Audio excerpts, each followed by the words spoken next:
cold air over Ottawa, shifting power in Parliament, and a big North American matchup set for Friday at the World Baseball Classic.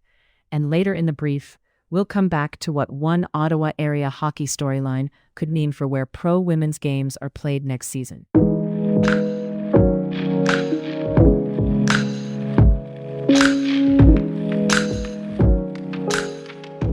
Ottawa's weather first, mainly cloudy with snow at times, high around -1, low near -6 degrees Celsius.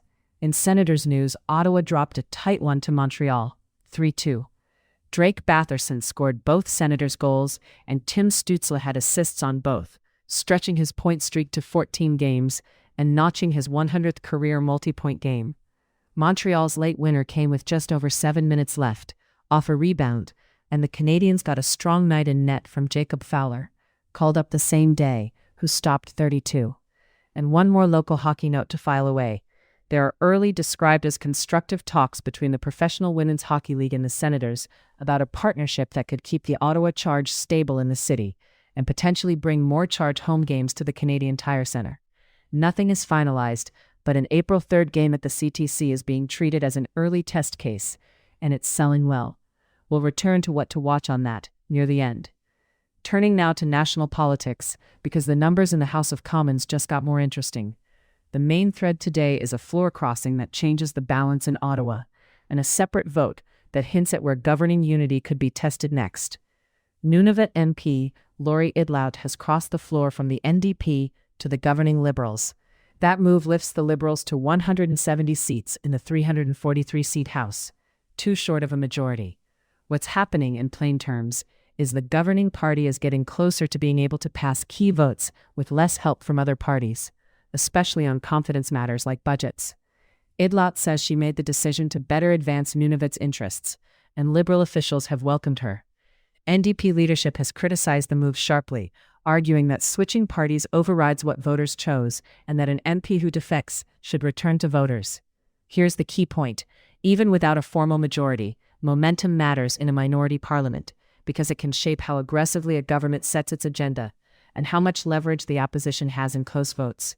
Why this matters locally, especially for Ottawa listeners, is that it directly affects what the House looks like week to week, and it can change the government's negotiating posture on everything from spending bills to regional priorities. Now a second signal, an NDP private member's bill, Bill C-233, aimed at tightening controls on exports of military goods to the United States, didn't pass, but it exposed real texture inside the Liberal caucus.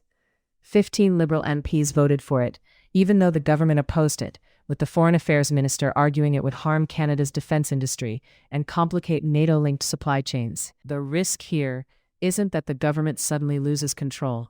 It's that on certain files you can start to see issue-by-issue coalitions forming and caucus discipline getting tested. That's something to watch as the Liberals edge closer to majority territory, and as the NDP continues its own leadership process and rebuilding. A quick look west for economic context. In Saskatchewan, Premier Scott Moe says U.S. tariffs announced by President Donald Trump are already affecting provincial finances.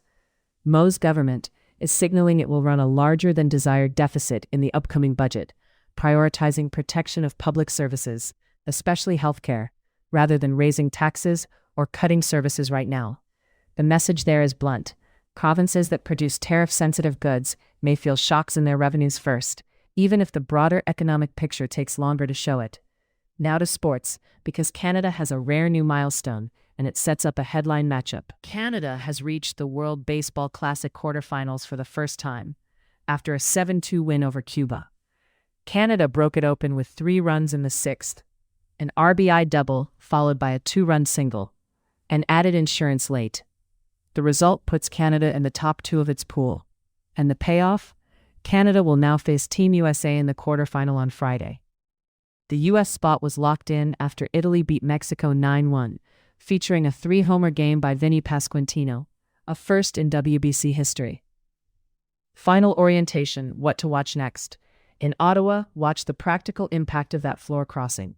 Whether being 2 seats short changes how the government schedules confidence votes, and whether more on-division or less recorded voting becomes part of the pattern people debate, because critics say it reduces transparency.